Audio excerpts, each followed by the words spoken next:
बिस्मिल्लाहिर्रहमानिर्रहीम। अस्सलाम वालेकुम दोस्तों, करीम टीवी यूट्यूब चैनल में एक बार फिर आप दोस्तों को वेलकम कहते हैं। आज के इस वीडियो के अंदर बहुत बड़ी अनाउंसमेंट लेके आप दोस्तों के साथ इस वीडियो के अंदर हाज़िर हुआ हूँ।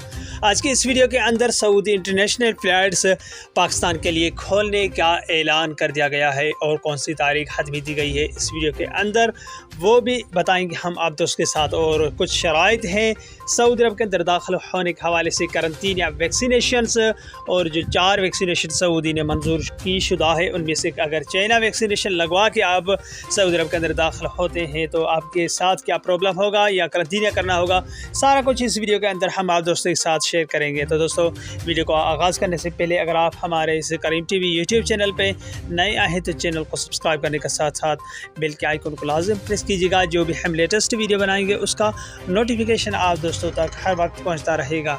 तो दोस्तों, वीडियो को लाइक कीजिए और ज़्यादा से ज़्यादा अपने दोस्तों के साथ भी इस वीडियो को शेयर करना ना भूलिएगा। ग्रुप्स पे जहाँ चाहे अपने वीडियो को शेयर कीजिए। तो दोस्तों, क्योंकि ये इन्फॉर्मेशन आपके दोस्तों के लिए लाजमी है, क्योंकि वो भी परेशान है कि कब फ़्लाइट्स बहाल की जा रही है और हम भी फ़्लाइट्स बहाली के बाद अपने रोज़ी का तलाश में बैरून मुल्क जा सकें। तो दोस्तों, वीडियो का आगाज़ करते हैं। तो दोस्तों, सबसे पहले सऊदी इंटरनेशनल फ़्लाइट्स के हवाले से नोटिफिकेशन जारी किया गया है, जिसमें गाका ने सर्कुलर जारी किया। उसमें उन्होंने क्या कहा है? उन्होंने कहा है कि आप सऊदी अरब के अंदर दाखिल होने से सबसे पहले आपको वैक्सीनेटेड होना चाहिए किसी भी वैक्सीनेशन सेंटर में जाके।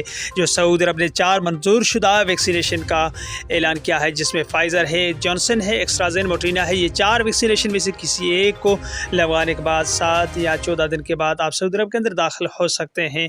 पाकिस्तान के हवाले से अगर बात की जाए तो सऊदी हुकाम की जानिब से पाकिस्तान के लिए फ़्लाइट्स बहाल होने की हतमी तारीख 8 से 9 जून के दरमियान दे दी है, जो कि शेड्यूल जारी होते ही आपको पता चल जाएगा PI की जानिब से और सऊदी एयरलाइंस की जानिब से।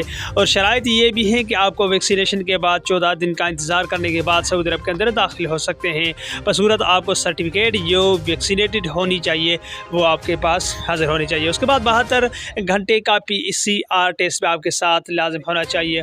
उसके बाद अगर बात की जाए वैक्सीनेशन के हवाले से तो चाइना वैक्सीनेशन फ़िलहाल सऊदी हुकाम की जानिब से उनको रिजेक्ट किया गया है कि आप अगर इस वैक्सीनेशन चाइना की लगा के आएंगे ये बेहतर है, आपको लगवाना चाहिए। क्योंकि अगर पाकिस्तान की वैक्सीनेशन आपको नहीं मिलती तो सऊदी वैक्सीनेशन नहीं मिलती तो आपको चाइना की लगवानी चाहिए, क्योंकि आपको अपने आप को महफूज करना है।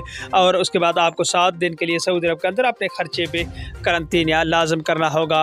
अगर आपको सऊदी वैक्सीनेशन मिल जाती है तो वो बेहतर है कि आप लगवाने के बाद सऊदी अरब के अंदर दाखिल हो सकते हैं। अगर नए वीज़ा के हवाले से बात की जाए तो सऊदी हुकाम की जानिब से बहुत बड़ी अच्छी अपडेट उनके लिए ये है कि सऊदी हुकाम की जानिब से उनके लिए जो फ़्लाइट्स बहाल कर दी जाएगी और वैक्सीनेशन के बाद वो 7 दिन के लिए सऊदी अरब के अंदर करंटीन कर सकते हैं। अगर सऊदी हुकाम के जानिब से जो मंजूर की हुए हेल्थ मिनिस्ट्री की जानिब से वैक्सीनेशन है, अगर वो लगाते हैं तो करंटीन करने की कोई ज़रूरत नहीं। तो दोस्तों, ये थी आज की अपडेट। अगली वीडियो तक अपना बहुत सारा ख्याल रखें। तब तक के लिए बाय बाय, अस्सलाम वालेकुम।